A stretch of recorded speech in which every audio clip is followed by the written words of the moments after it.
नमस्कार, मैं खुशी और आप देख रहे हैं यशभारत.com। आइए नजर डालते हैं आज की बड़ी खबर पर। दलित और आदिवासी संगठनों के भारत बंद का कटनी शहर में मिला जुला असर दिखा। आंदोलनकारियों ने रैली निकालकर सुप्रीम कोर्ट के निर्णय का विरोध किया तथा एसडीएम को ज्ञापन सौंपा। आपको बता दें कि आरक्षण को लेकर सुप्रीम कोर्ट द्वारा हाल ही में दिए गए निर्णय के खिलाफ दलित और आदिवासी संगठनों द्वारा बुलाई गई भारत बंद का कटनी में ज्यादा असर नहीं रहा। बाजार में बंद का मिला जुला असर देखने को मिला। दलित और आदिवासी संगठनों के द्वारा शहर में रैली निकालकर व्यापारियों से बंद की अपील की गई और इसके बाद एसडीएम को ज्ञापन सौंपकर निर्णय को वापस लेने की मांग की गई। मांग है कि एससी, एसटी और ओबीसी के लिए आरक्षण पर नया कानून पारित किया जाए और सुप्रीम कोर्ट हाल ही के अपने कोटे में कोटा वाले फैसले को वापस ले या पुनर्विचार करे। आरक्षण बचाओ संघर्ष समिति का कहना है कि ये फैसला अनुसूचित जाति और अनुसूचित जनजाति के संवैधानिक अधिकारों का हनन करता है। भारत बंद का कांग्रेस, झारखंड मुक्ति मोर्चा, बसपा और राष्ट्रीय जनता दल और वामपंथी दलों समेत अधिकांश विपक्षी दलों ने समर्थन किया है। उल्लेखनीय है कि सुप्रीम कोर्ट में लंबे समय से नौकरियों में आरक्षण देने के लिए उप कैटेगरी में रिजर्वेशन दिए जाने की मांग का मामला लंबित चल रहा था। कोर्ट ने अधिनियम और कोटा के अंदर कोटा अर्थात सब कैटेगरी में रिजर्वेशन को मंजूरी दे दी। इसी को लेकर आज दलित व आदिवासी संगठनों ने आंदोलन किया तथा बंद का आह्वान किया। इस दौरान किसी भी अनहोनी को लेकर भारी पुलिस बल कचहरी चौक में तैनात था। ये पूरे कटनी में अनुसूचित जाति जनजाति अधिकारी कर्मचारी संघ के द्वारा माननीय राष्ट्रपति, प्रधानमंत्री और मुख्यमंत्री, राज्यपाल के नाम पे ये आज ज्ञापन दिया गया है कि आरक्षण के अंदर आरक्षण लागू न किया जाए और करते हम ये विरोध करेंगे। और इसमें 3 संगठन शामिल हैं, इसमें Bahujan Samaj party, all tribal foundation और अधिकारी कर्मचारी संगठन ST/SC। आज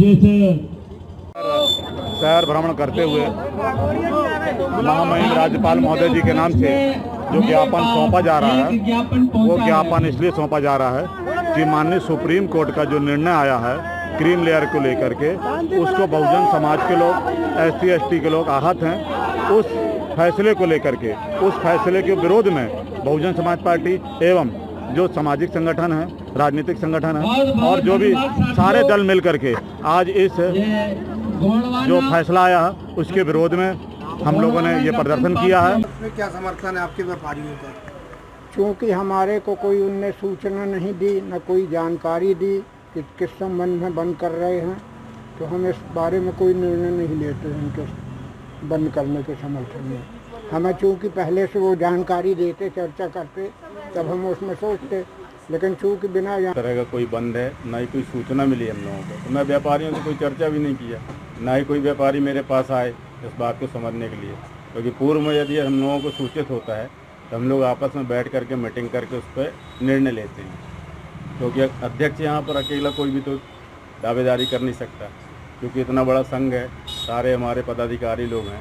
अगर कोई भी ऐसी सूचना हम लोगों को पूर्व में प्राप्त होती है तो उस पर विधिवत चर्चा करके हम लोग समर्थन देना है या नहीं देना पूरा हम लोग डिस्कशन करते हैं। पूर्व में चूँकि हम लोगों की सूचना नहीं थी, इसलिए हम लोग किसी भी प्रकार का कोई समर्थन। ये जो वर्तमान सरकार है, मोदी सरकार, ये दलित और आदिवासियों का और पिछड़े वर्गों का जो है अहित करने वाली है। इनके जो अधिकार संविधान में सुरक्षित है, उस अधिकार को ये लोग जो है हड़प करे हुए हैं और भी ज़्यादा उसके अधिकारों का हनन करके इस आरक्षण को ही ख़त्म करना चाहते हैं। जो संविधान में बाबा साहब अम्बेडकर ने इतनी बड़ी लड़ाई लड़के समाज को समानता और बराबरी पे लाने के लिए जो है जो उन्होंने सुविधाएं दी हैं, उसको ये RSS की सरकार और भारतीय जनता पार्टी की सरकार हमेशा ख़त्म करने का काम करती है। लेकिन ये समाज को हम लोग जगाते जगाते माननीय काशीराम जी के साथ 40 सालों से संघर्ष कर रहे हैं और भी बहुत सारे हमने आवाज़ रोडों पर लगाई है कि आरक्षण, संविधान की रक्षा कौन करेगा, हम करेंगे, हम करेंगे। इन्हीं बातों को लेकर पूरा समाज, जो दलित, आदिवासी, अल्पसंख्यक, पिछड़ा वर्ग का समाज है, इसके नौजवान जाग चुके हैं और इतना बड़ा जो कारवां है वो इस बात का सबूत है कि हम अपने अधिकारों को लेकर रहेंगे। और अब तक के लिए बस इतना ही। फिर होगी आपसे मुलाकात ऐसी एक और खबर के साथ। अब तक के लिए नमस्कार और देखते रहिए यशभारत.com।